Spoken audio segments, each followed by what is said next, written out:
Thank you for coming. I think we'll get started. I'm Ann Rippey-Turtle, President of the League of Women Voters this year. I'd like to welcome you to this evening's presentation. We will learn how Wellesley's town government works, what offices will be on the ballot in March 2018, and what are the nuts and bolts of running an election campaign.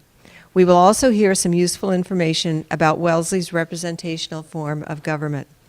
The League of Women Voters, a nonpartisan political organization, a people's organization, has worked since 1920 to improve our government and engage all Americans in the decisions that impact their lives. The Wellesley League, founded in 1938, will celebrate its 80th anniversary in 2018. On the local level, the town of Wellesley offers many opportunities to participate in government through elected positions. Our motto is, democracy is not a spectator sport. Running for public office is one way to get involved. The League's Voter Service Committee has planned this event for the second year to provide a clearer picture of how our local government works and how you can get involved by running for public office either as a town meeting member or for a town-wide position. Our Voter Service Committee, with the assistance from our town clerk, Kathleen Nagle, has put together a 2018 election candidates handbook to answer questions you might have, and those are on the back table.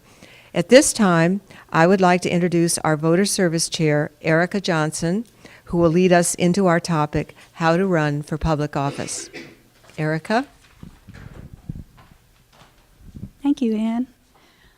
Thank you all for coming tonight. It's always exciting to know that people are interested in running for office and helping make this local government work as well as it does. It has been 35 years since I ran for office in Wellesley. It's a long time ago. I was on the Board of Health for 12 years, and I was never opposed, so I never had to go through the hard part of it. But one thing I did learn on the Board of Health is how all the boards work together to solve common problems. When I came on the board in the early 80s, one of the big crises was the HIV epidemic, and we worked in conjunction with a number of other boards to help the school department plan a K through 12 education piece that was age appropriate on sexuality and appropriate use of preventive measures, and for the little younger kids, appropriate and inappropriate touching. So it was a wonderful experience for me to be on the board and see the inside scoop of how that health department works. When it's working right, you never see it. You're never aware of it. It's only when things don't work right and they slip through the cracks that people become aware. And I think that's probably true of a lot of agencies in town. It's a very engaged community. I don't know how many people might have read it, but about a month ago in the real estate section of the Boston Globe, there was an interesting article called "Who's Running This Place Anyway?" That was written by John Gorey, and in it he quotes Mike Ward, Director of Municipal Services at UMass Boston's Collins Center for Public Management. I think this quote says it all about where we are in Wellesley. Between schools, police, fire, emergency medical services, roads, sewer, water, health code inspections, zoning and parks, to name just a few, I would argue that your local government has a more direct impact on your day-to-day life than other levels of government.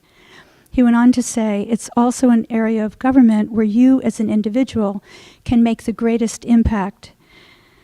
For both of these reasons, everyone should care deeply about their local government and local politics. So we have many people in this room who are have been deeply connected to the town and helping run it one way or another for a long time. Our two speakers today have told me to keep it short and sweet and don't say very much about them, but they're both very dedicated, brilliant women who've given a great deal to Wellesley. Our first speaker, Kathy Nagle, has served as town clerk for 14.75 years. In March, she will be stepping down from that office and will be working on her retirement job, grandma, among other things. So Kathy is going to start us off tonight, and I might as well introduce Teri at the same time. Teri Tsagaris has been involved in the town of Wellesley for many years as a town meeting member for 12 years, I believe, and also was on the Board of Selectmen for 6, and functioned both as vice chair and chair of the Board of Selectmen. She's been involved in a lot of school initiatives too and other things, but she told me to keep it short. So, Kathy, you start us off tonight. Thank you, Erica, and thank you to the League of Women Voters. I think it's just going through the television feed. It's not in this room. Okay. So thank you to the League of Women Voters for having this for the second year. Last year, I was pleased to present with our former moderator, Peg Metzger, who did a lot of conversation about town meeting, and I'm going to try to take on that role today, and a little bit about how town government runs. Most of the people in this room actually are pretty familiar with a lot of it, but I'm going to go through all the basics anyway because we're taping this and others may wish to view it at a later time. So I want to follow on what Ari said. Your local government affects your daily life every single day.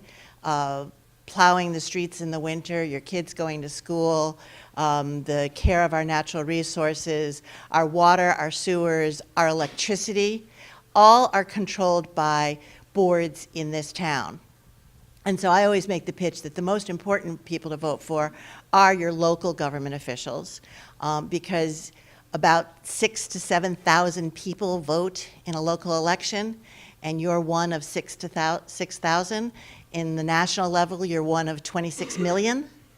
So what are the odds? Your vote really counts in local elections. In town meeting races, if there are contested races with extra candidates, the last 2 candidates on that list are usually separated by 2 votes.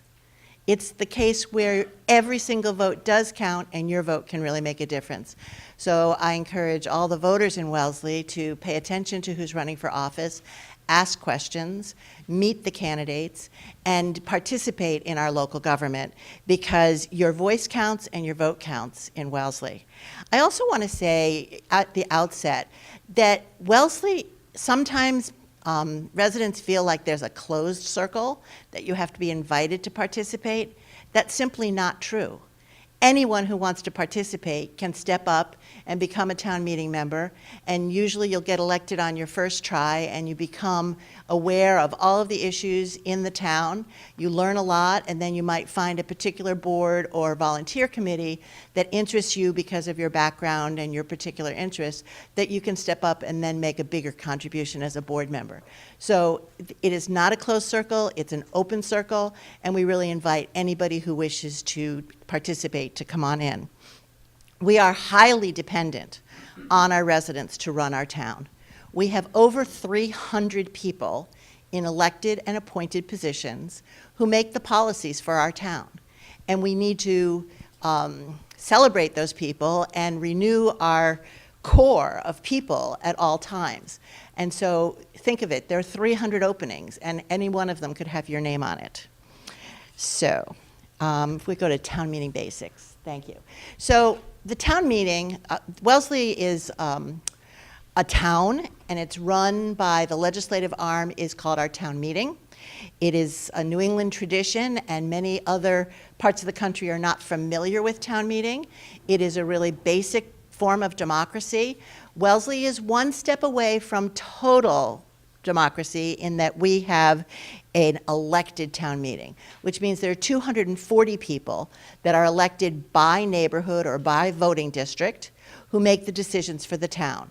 Some of the communities in Massachusetts have open town meetings where any voter can come and vote on things, but back in 1938 there was no space big enough to hold all of the people who wished to show up for town meeting. And so the people at that time decided that rather than build a 10,000-seat Athenaeum, where the library now stands, they would rather change the form of government to an elected form of town meeting. So now we have 240 elected town meeting members. Each precinct has 30 members, and 10 members are elected each year from each precinct. So those are 3-year terms, and I looked up in my records this week. Since 1938, there are 2,200 individuals who have been town meeting members in our community. There are 50 current town meeting members who have been in the town meeting for 5 years or less. And there are 10 to 12 who have been in town meeting since 1953 to 1978.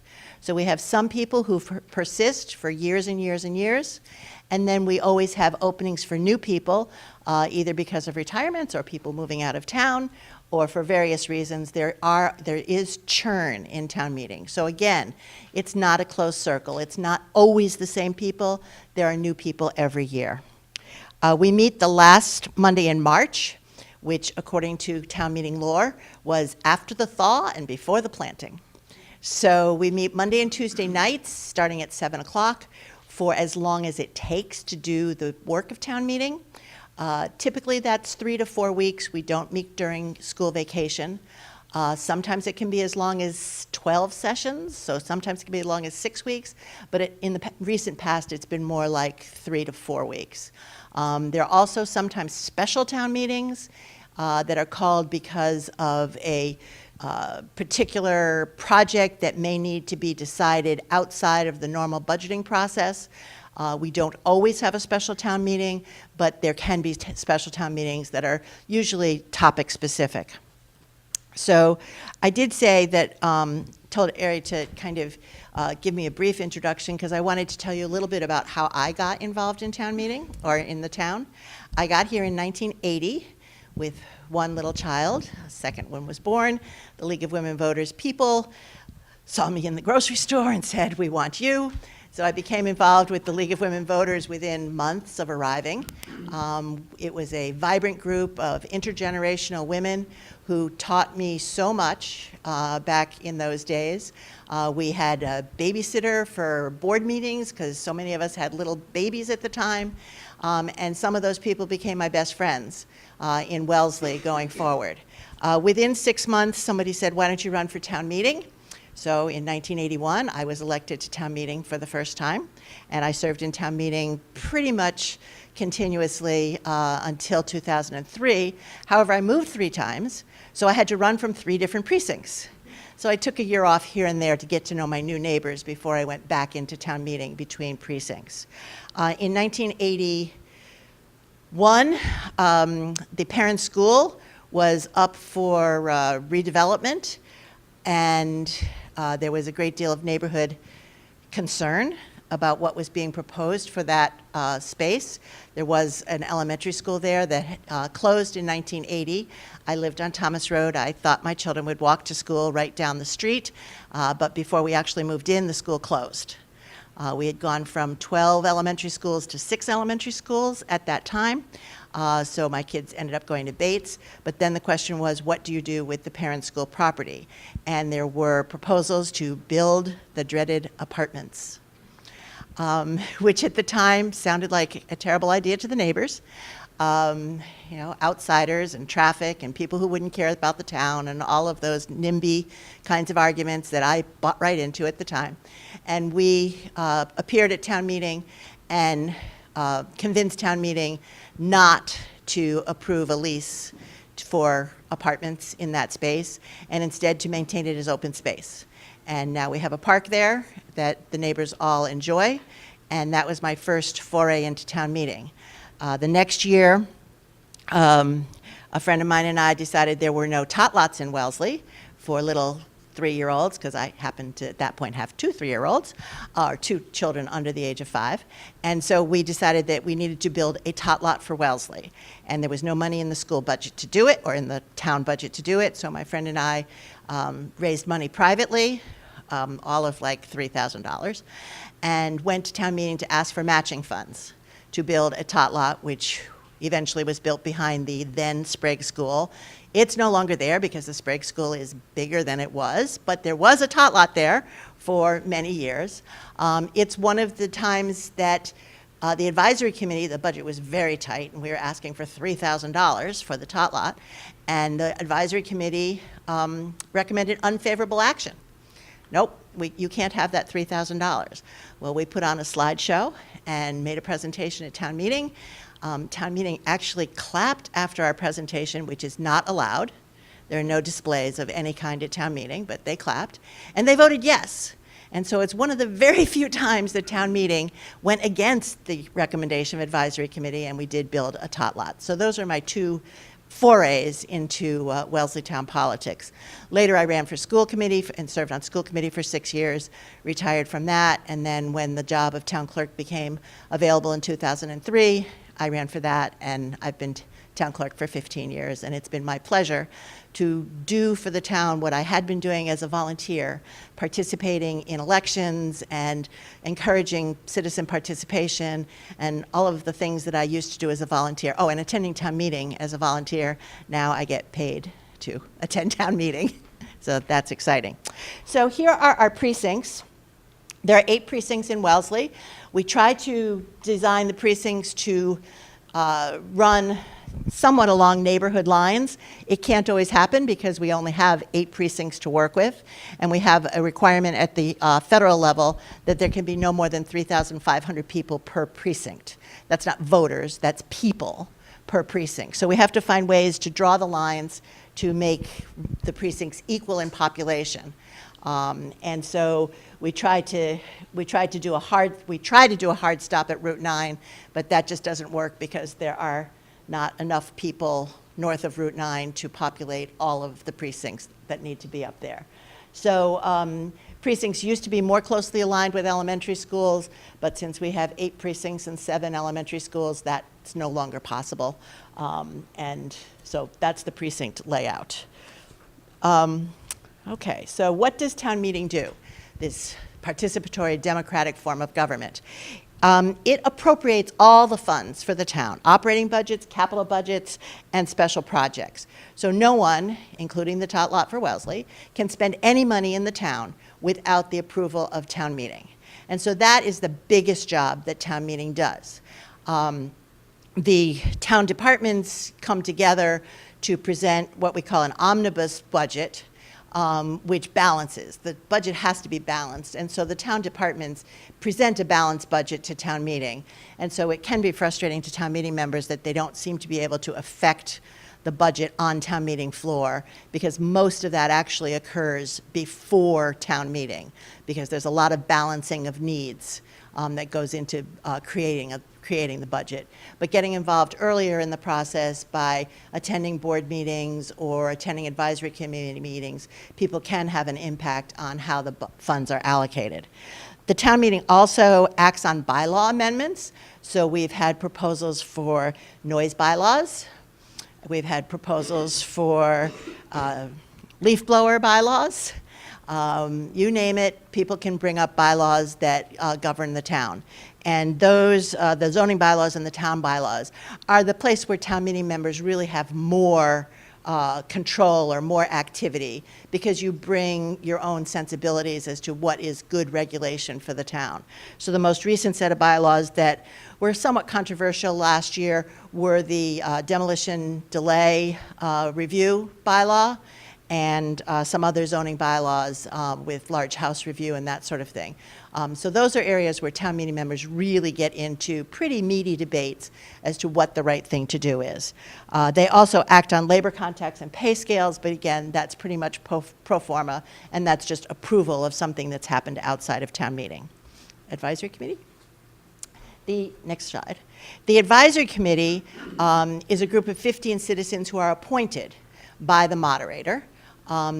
Again, an opportunity to participate. The advisory committee is critical to the operation of town meeting because they ask the questions. They vet all of the proposals that come before town meeting. They ask the hard questions. They try to have any of the proponents really work hard to satisfy the advisory committee that the proposal is what we call fully baked. If it is half-baked, if it is not quite thought through all the details, frequently the proposal is deferred to another year until the proponents can get those details together. Or they may make adjustments to their proposals during the course of advisory committee meetings to bring it to a point where the advisory committee feels that it is appropriate for town meeting action.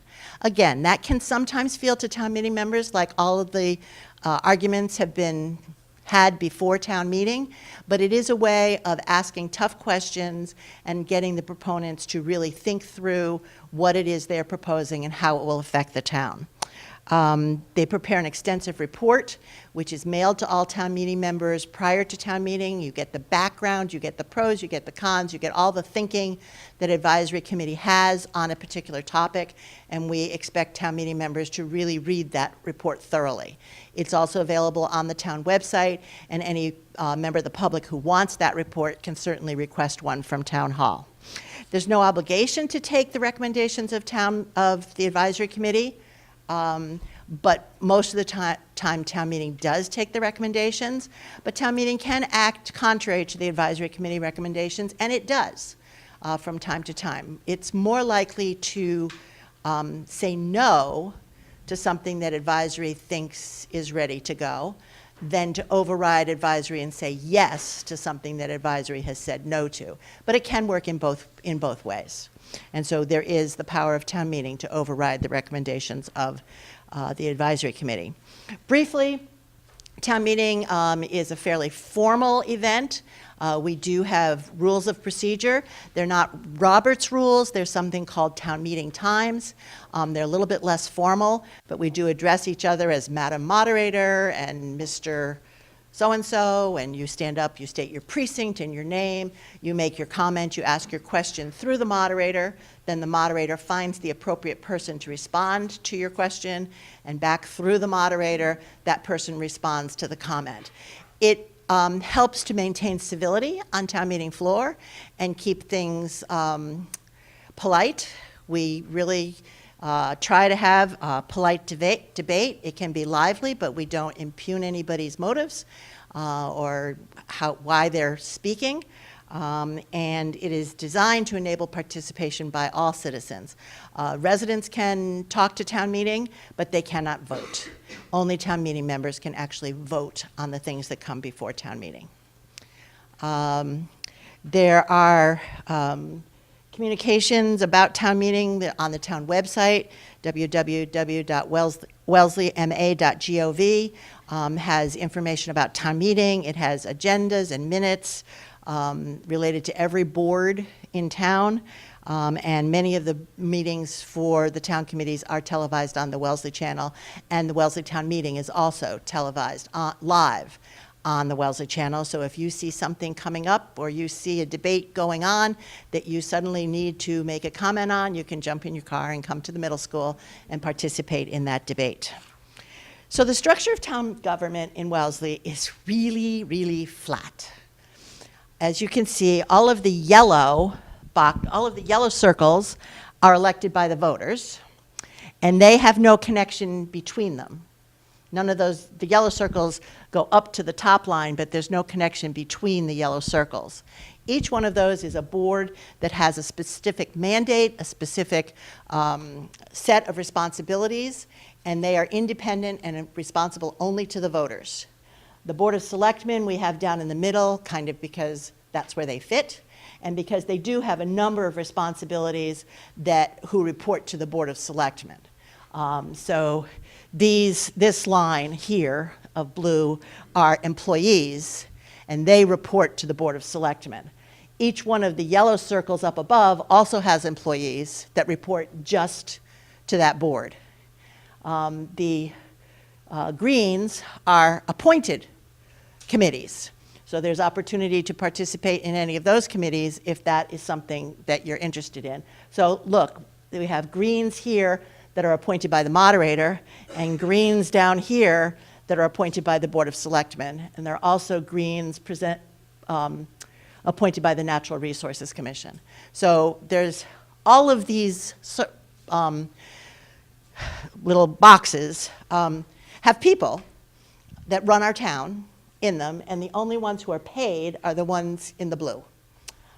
I am a yellow and a blue. The town clerk is both elected and paid.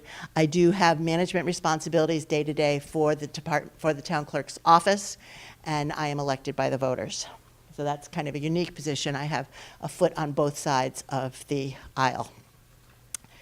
So, the town election to fill in all these slots this year will be March the 6th. And there are 10 board positions, or 10 boards that will be running for office for 3 to 5 year terms. And in short, our elected boards are the Selectmen, which is a 5-member board. There will be 2 of those people elected this year. They are responsible for general government, public safety, and finance, and a lot of the back end parts, information technology and other operational parts of town government. The assessors are 3 members. There's 1 up for election. They set the value of houses, or they approve the value of houses that are set by our professional assessors, and hear hearings on people who wish to have abatements. The Board of Health has 3 members. 1 of those will be elected this year. They're responsible for public health and safety. The Housing Authority has 5 members. They're elected for 5-year terms. 4 of them are elected and 1 is appointed by the state. They're responsible for the public housing developments in Wellesley, Barton Road, River Street. There are about 6 locations in Wellesley that the Housing Authority is responsible for managing. They're a little bit different because their funding comes from the state. And our board is a board of directors managing that housing on behalf of the state. The library trustees are 6 members. There are 2 people elected each year. They are responsible for the operation of the public library. They have a fiduciary responsibility to the town as trustees, and they are responsible for all aspects of the public libraries. The NRC has 5 members. 2 people will be elected this year. The NRC is a combination board of a lot of smaller operations that were combined in the 1980s to become a Natural Resources Commission. The tree board, the park board, wetlands control, a number of other aspects that control any aspect of our natural resources. In Wellesley, we have a unique situation. The Natural Resources Commission is about the only one of its kind in the state. There are many things that Wellesley finds that we do uniquely. The Natural Resources Commission is one of them. There's special legislation that created that board as a combination of other boards. The Planning Board is 5 members, and they're also 5-year terms. There will be 1 elected for 5 years and 1 elected for 3 years this year because there was a resignation. The Planning Board is responsible for creation of the zoning bylaw, and general development in town. The Planning Board is currently engaged in creating a comprehensive plan for a 10-year period, which should guide development in the town over the next 10 years. And they are heavily involved in the development of our housing, of what they hope will be a housing development plan to try to put us in better shape to deal with 40B proposals. Public Works is 3 members. 1 will be elected this year.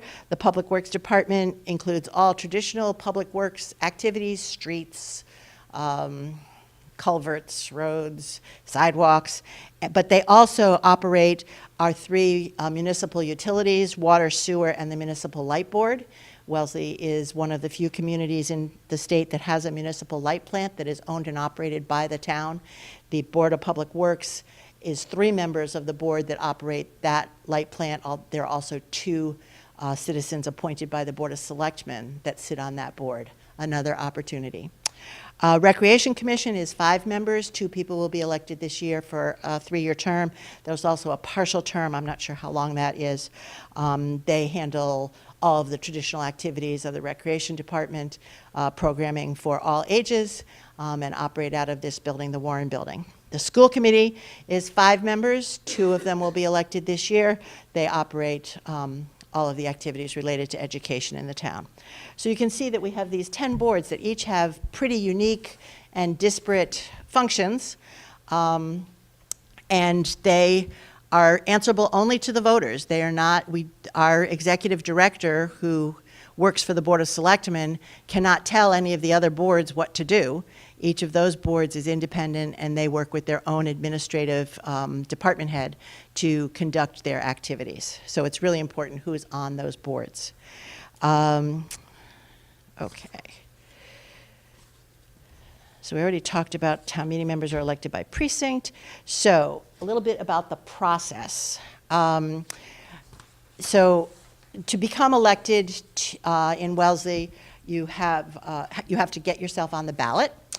Town meeting members have to take out nomination papers and get 10 signatures of voters, of registered voters in your own precinct that your neighbors think that you're an appropriate candidate to run for town meeting. Those papers are available beginning today, and I have some with me if somebody's ready to sign up.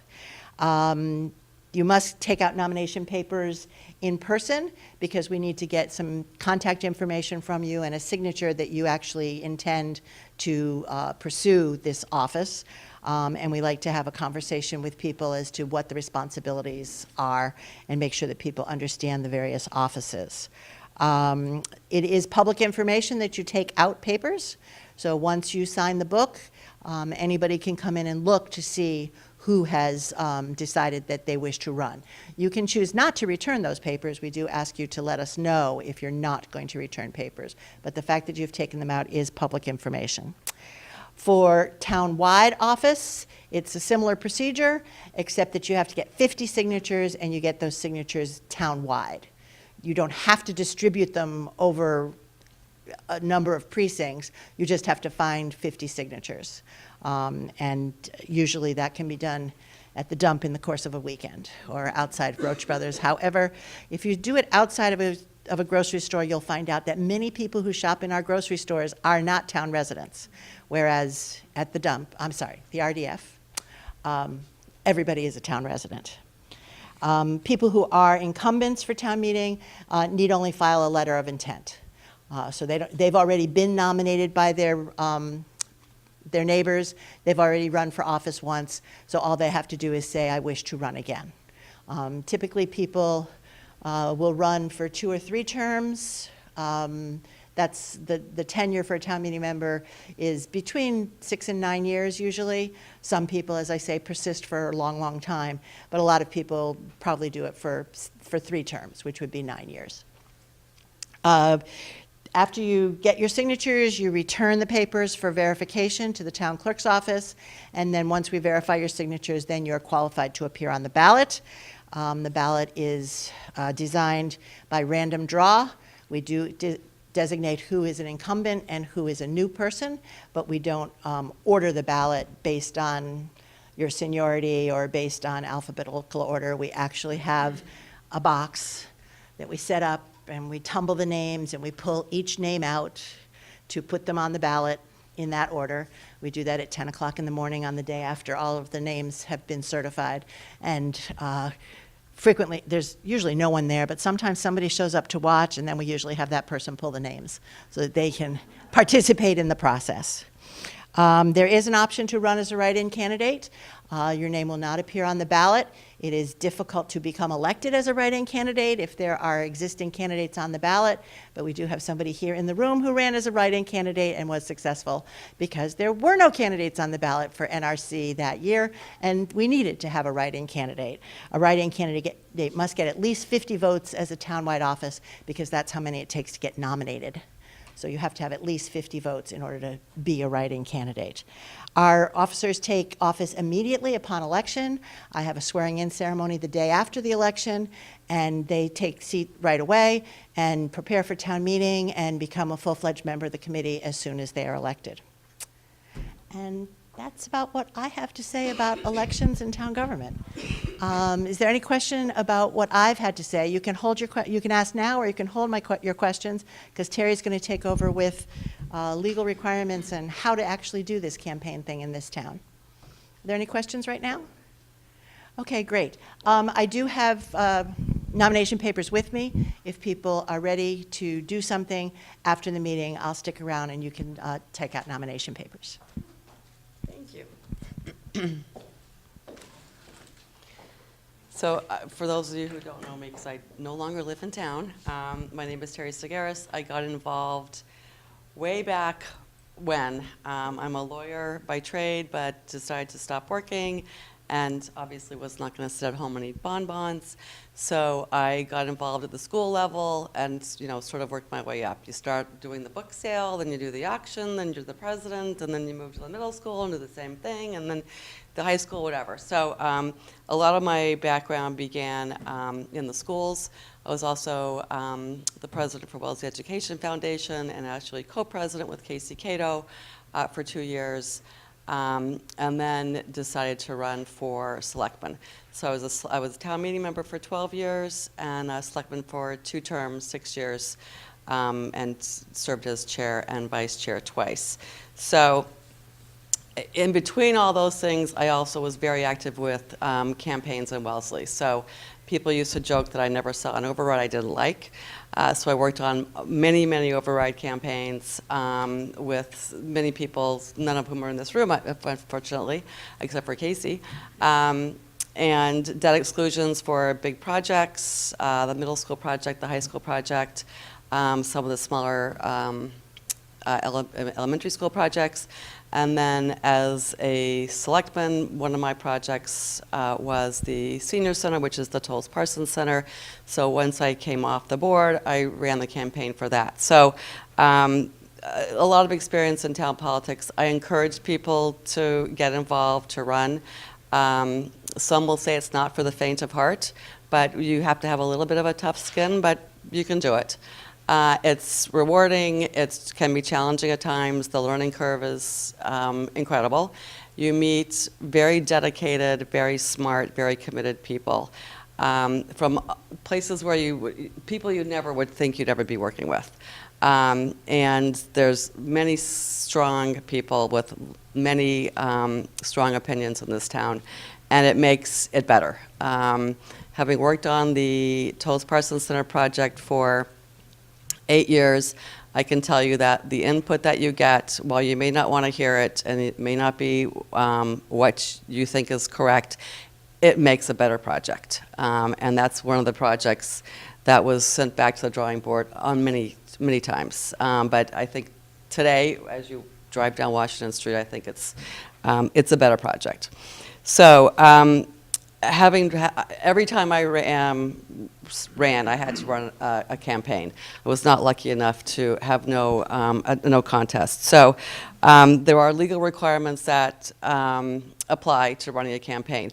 For town meeting members, the campaign finance laws do not apply. I would suggest for people who run for town meeting, whether you're contested or not, send out a postcard or something to your precinct or to your neighbors and just let them know what your views are, let them know what your positions are, so that they, A, know that you're running, and B, have a sense of where you stand on certain issues that might be facing the town currently. So school committee issues, finance issues, budget issues, in this, it looks like now 40B issues, HHU issues. So I would encourage people to just let your positions be known. And also, when the League of Women Voters sends out their request for information, fill it out. Because if you don't, you come up in the townsman as not having responded. So my suggestion would be to respond. So campaign legal requirements, any townwide office, if you want to solicit donations, you have to follow the campaign and political finance laws. That's run by the state. There's also a federal level, but you don't have to worry about the federal level. So the first thing you need to do is name your committee. no worries. That's okay. So you name your committee, you choose a campaign manager, you choose a campaign treasurer, and you file papers with the clerk's office. The campaign treasurer does have to take an online training, I guess, class, which I think takes about 10 minutes. But it's important because there are certain things that you have to comply with in terms of filing requirements with the state. You also need to set up a bank account. You maintain records of all your donations received and all expenditures that you make. All deposits have to go through this bank. The same rules apply in terms of amounts of donations. So $1,000 from individuals, anything over $200, they have to give their employer and employer. I'm very apologetic about this. No worries. Techno challenge. Don't worry. They can't Do you want me to? get to the slide. Do you want me or Casey to try? So I'll just keep going. There are online filing requirements. Once you make a filing with the OCFP, those requirements are 8 days before the election, 30 days after the election, a year-end report, and dissolution if that's applicable. Most committees are dissolved after the election is over. If you decide you're going to run for re-election, you usually form a new committee with new members and a new bank account. Some do's and don'ts, and these are sort of the sort of nuts and bolts of pitfalls. So if you must form a committee if you're soliciting donations. If you don't form a committee, you're in violation. Maybe you'll be caught, maybe you won't, but it's important. The requirement is to file and form a committee. You cannot use public town or government resources for political purposes. So you can't come into this building, for instance, and solicit donations. You can't come into this building and distribute campaign material unless there's equal access by everybody else who's running for that particular position. So you can't. So if you can't use the copy machine in the schools to print out campaign material if you're running for a school committee. You can't use postage machine from the Board of Selectmen's office if you're running for any public office. And you can't use lists that were generated for public purposes, for campaign purposes. Right. So you can't use the PTO, your list from the PTOs of all the kids in the school. You have to get those lists some other way. And I think the most important pitfall is no solicitation of funds in a public building, no exceptions, and no distribution of campaign material unless it's equal access. So if you could have a debate in a public building, but all the people have to at least be invited. They don't have to attend, but they have to be invited. It's really all just about equal access. So I spoke briefly about, campaign finance requirements don't apply to town meeting members, but it is important to do something. Send out postcards.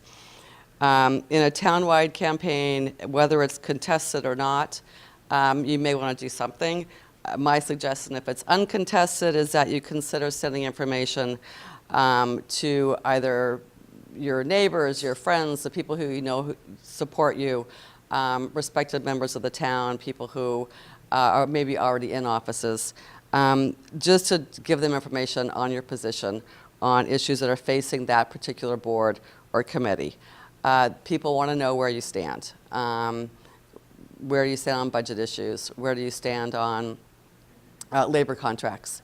So I think it's important, even if you're not contested, to at least get your information out there. A contested election, you can do as much or as little as you want, obviously, and it depends on the level of the commitment of the people who are running. Again, it's establish the committee, you name a committee, you get a chair, treasurer, you should probably get an email address so you can send out emails to people and respond to emails that you receive. You do your OCPF filing and establish a budget. There's no real guideline for how much a campaign costs, and it depends on the level of activity of all of the candidates. I think a rule of thumb is $5,000 to $8,000, but it could go higher or it could be less.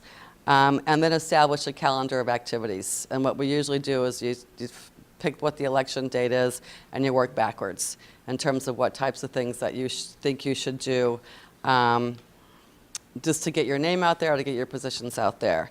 So these are suggestions. They don't have to take place. You can choose to do them or not. So letter to the townsman usually is the way to announce your candidacy. Many people in town read the townsman, and you can say why you're running. That's one way to get out some of your positions. Initial solicitation letter for funds, for donations.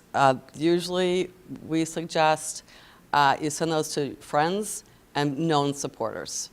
And you're, again, announcing your candidacy, requesting donations, and requesting volunteer help during the campaign. And this can run from holding signs at some point during the campaign, displaying a lawn sign during the campaign, participating in an endorsement ad if you choose to do something in the townsman down the road during the campaign, and mailing parties. And again, it's how many mailing parties you have depends on how much information you need to get out there and how many actual mailings you want to do. Mailings are expensive. So sometimes you say, well, maybe I'll do this by email as opposed to doing a mailing. Do I do a townwide mailing? Again, depends on the level of the contest. Having a database of supporters and volunteers is useful, especially if you have their email addresses. So it's so easy to communicate with people by email. It's free. And you reach a broad number of people, and you can ask the people that you email to forward that on to their friends. So you can really cover a lot of bases. It's become very popular to have a website, and having your FAQs there, having positions on certain issues, showing who your committee is, giving names of supporters, and any other campaign pieces that you think are important that you want people to see. Facebook, again, social media is more and more part of our daily lives, and does make a difference. Constant contact is another way to reach people, a wider spectrum, and again, that's free. Townsman letters. So what you usually try to do is find people who are well respected in town, who most likely are not elected officials, because it's difficult for some of those people to really commit to one candidate or another publicly. So townsman letters, you count back how many weeks of townsman letters can you get in, how many people do you think you need to have write letters for you, and the Thursday before the election is blackout, so that Thursday doesn't count in terms of a letter. But getting those set up, having them be diverse, not having the people say the same thing about you, but people read those letters and people do look and see who wrote the letters. So as they say, all politics is local. People do look and see who it is. An endorsement ad. These used to be more popular than they are now in terms of listing all the names of all the people that endorse a particular candidate.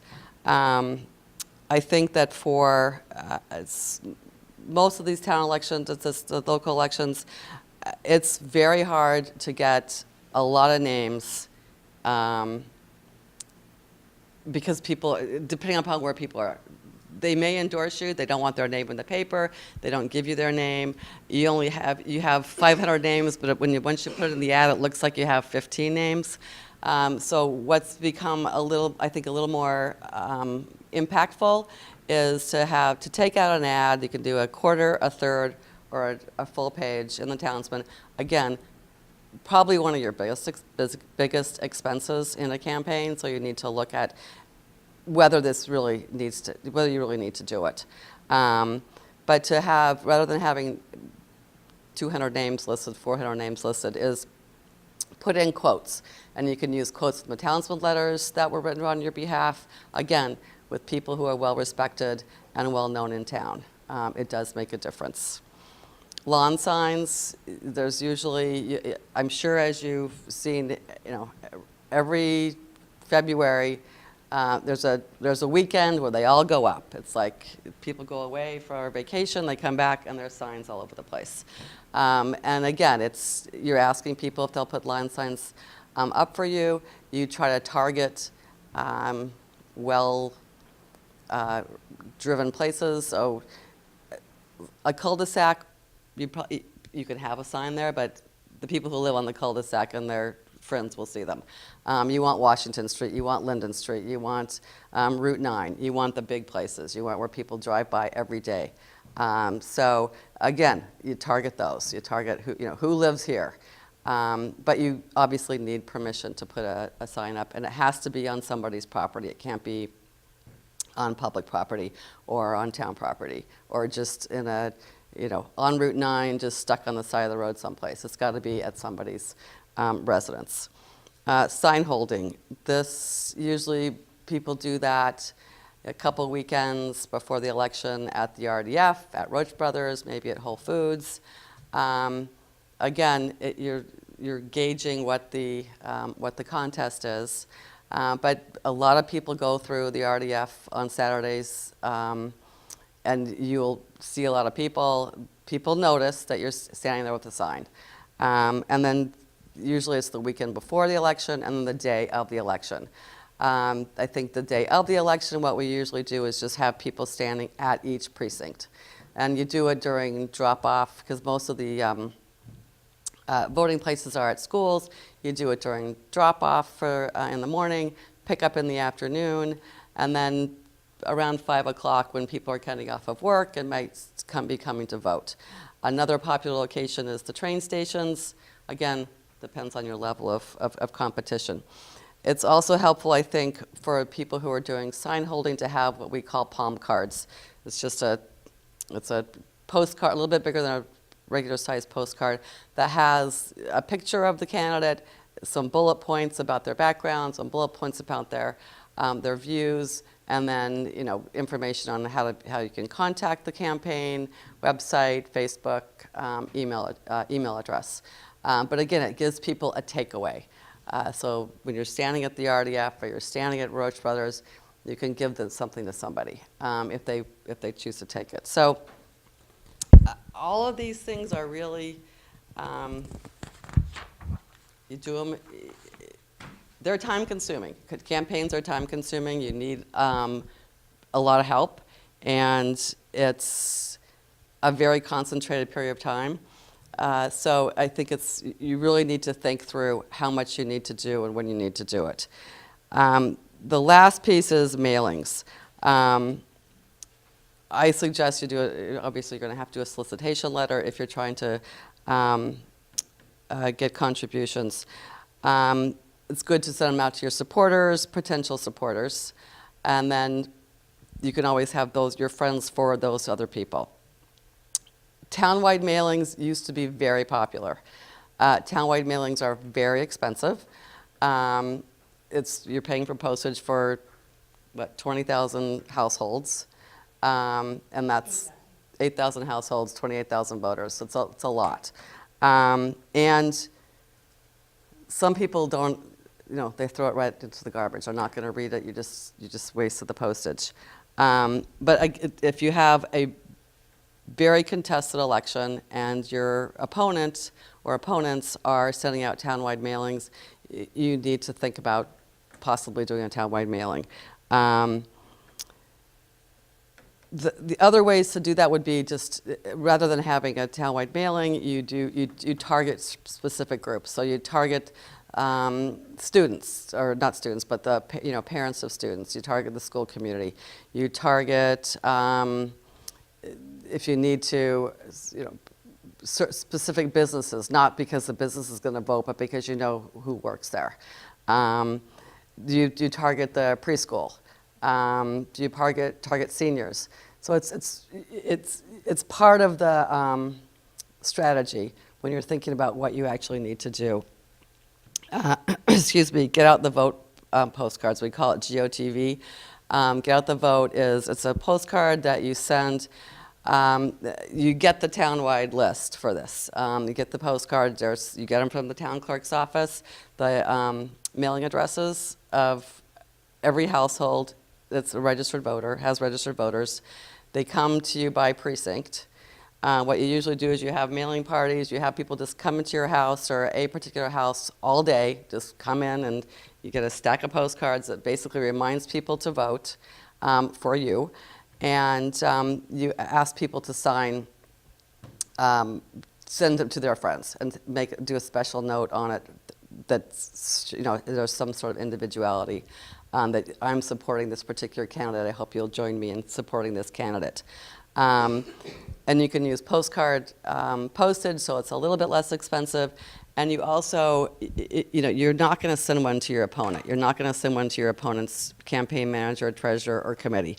So you know people who are absolutely not going to vote for you, and you don't send one to them.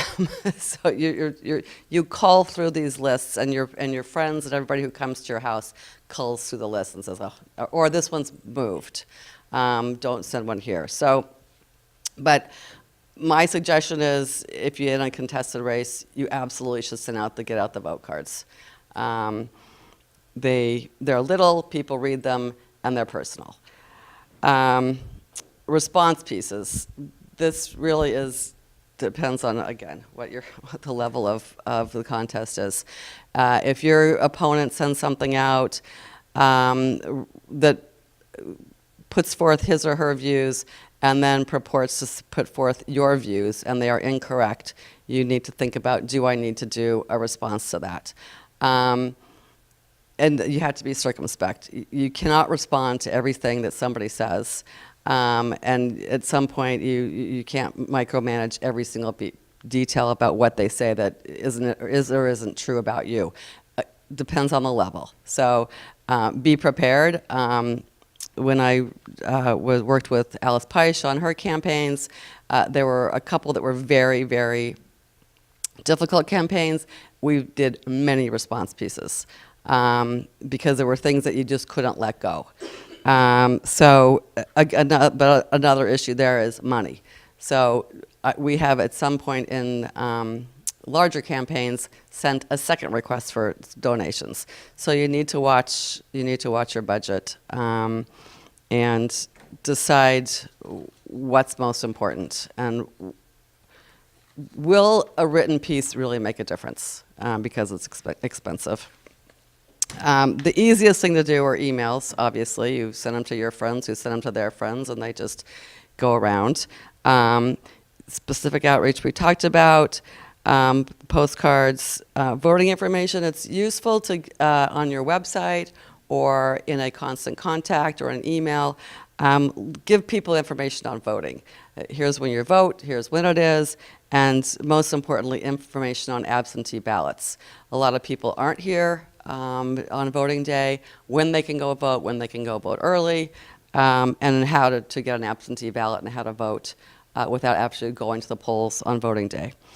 And then thank you notes. When it's all done over, the dust is settled, and you're doing your new job, just make sure to send out your thank you notes. It counts and it matters because you may run for re-election. So those are the nuts and bolts. Again, you do what you want to. You don't. If it's contested, it's very different than if it's not contested. And I do encourage people to get involved. You can make a difference. It is rewarding, and you count. As we say, every vote counts, every person counts, and it's we run better when there's a diverse group of people with differing attitudes and differing opinions working together. And you do learn a lot about collaboration. You learn a lot about yourself, and you learn how to get things done. And it does really, you can't do it by yourself. You really do need to gain consensus. So it's a great learning experience. You meet wonderful people and people who you may not otherwise meet. For me, most of my friends were people who my kids' parents, my kids' friends' parents. After that, it was like, oh, this whole new world opened up of people who you would not otherwise run across. So I encourage you to do it. It can be fun, but it is a work. It is definitely work, but it's rewarding. So thank you. And any questions? Okay. Yep. Just a couple of things to add on resources. The town clerk's office maintains a database of all registered voters, and so you can get that list either well, you can't get it on paper anymore, but you can get a disc so that you can manipulate that data yourself to create mailing labels, or we will sell you mailing labels. Your choice as to what you want to do with that. The other resources that people don't necessarily know about is you can request a voter participation list, which tells you who voted in specific elections.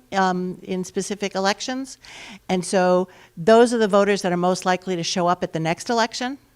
So that's one way to target your voters, is by looking at who voted in a prior election, and the town clerk's office can provide those lists. The voter participation lists are $5 per election. A list of voters is free to any candidate. That's by law. You get one voter's list per candidate, so you can get the whole town for free, but you can get these voter participation lists for $5. And I will, just one personal anecdote in terms of campaigning. My first election was a three-way race. It was very seriously contested at the time with people who are good friends of mine. It was a spirited contest. But the one thing that I took away from that was I stood at the dump all day Saturday, and at the time the dump was also open on Sunday, all day Saturday and Sunday for 6 weeks prior to the election. And after I was elected, people who came in to get a dog license or a birth certificate or wherever they came into the town clerk's office said, "We saw you at the dump. You were there all the time. You must have wanted this office." And that was it. I worked hard to campaign, and people noticed that they noticed the hard work. So if you're in a contested race, the hard work pays off. Thank you. Thank you, Kathy, and thank you, Teri. We're ready for some questions, if anyone has questions. By the way, I wanted to point out that if there are any people who didn't pick up a copy of the candidates' election handbook, there's a stack of them in the back, and we'd also appreciate your filling out just a one-sentence review of tonight's event in terms of how useful it is for you. Do we have some questions?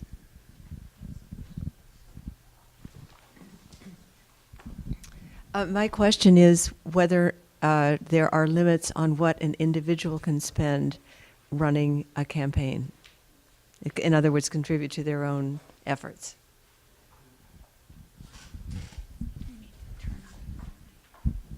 There's no limits. Just have to go through the bank account. Well, sort of. If you spend money on your own campaign, you do not need to have a campaign committee, but you do have to file a disclosure of how much you spent. So the disclosure is filed 7 days before the election and 30 days after the election, just so that your opponent would know that you were out spending money. But you don't have to ask other people for money. If you wish to self-finance, that's perfectly all right. Other questions?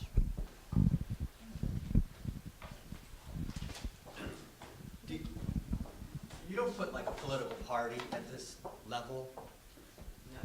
No, town of Wellesley elections are nonpartisan. There's no political party attached to any candidate at any level, whether it's for townwide office or for town meeting member.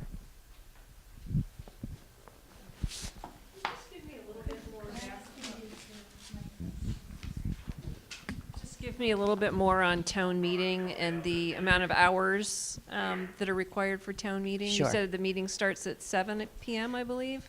Yes, I did skip over that. Thank you for that question. That's important because people should know their time commitments. For a town meeting member, your commitment is to attend town meeting and to be informed as to what the issues are. And that can be done by just reading the advisory committee book and coming to town meeting, or you can go to hearings and other meetings or review other meetings online to become more up to speed with the various issues. The town meeting begins at 7 and usually ends between 10 and 10:30. There is a break in the middle to get a cup of coffee so that you can stay awake for it. And it goes Monday and Tuesday nights until the business is finished. Typically 3 weeks, but it can go longer. It all depends on how many issues are on the warrant. But it's basically you have to set aside Monday and Tuesday night for at least 3 weeks in the spring, beginning the last week of March. So it's the last week of March and then the first 2 weeks of April. We really try to get it done before school vacation because everybody gets tired and they don't want to come back. But if it takes longer, it takes longer. We just take as long as it takes to get it done. Any other questions? Is there a way to know like, how many people are running for each office? You kept saying contested or uncontested. Is that on this list?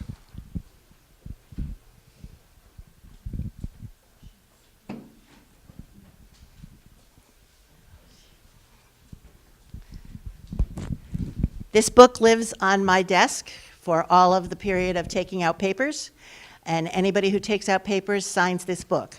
Anybody who wishes to come in or can call and say how many people are running for this particular seat can either look at the book or call me, and I will be happy to give that information.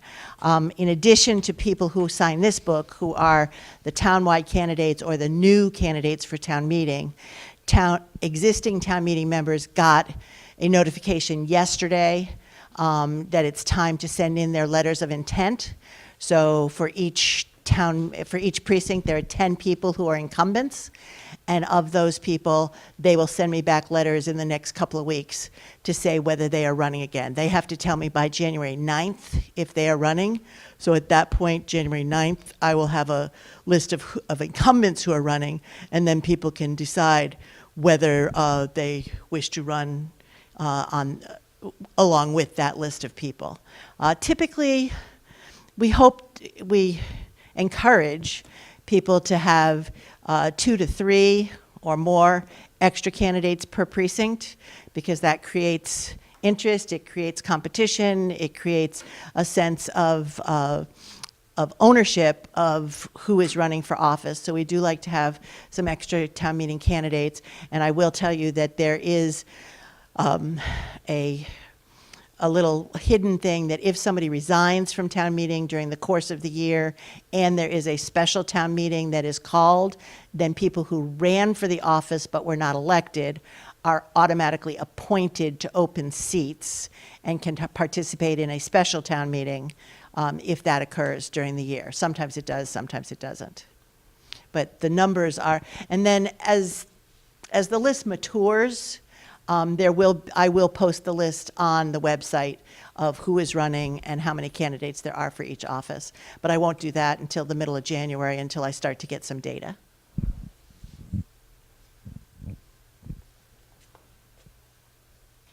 I will ask one other thing. When people do any publicity for campaigning, please put the date of the election on your materials. Vote for me, vote for me, vote for me. When? Put the date on your materials because it won't do any good for people to show up on March 15th when the election was on March 6th.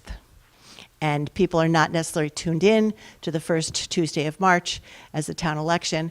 And we do count on candidates to develop turnout, to encourage people to come out to vote for you. Because if the candidates don't do the work, then the public won't show up.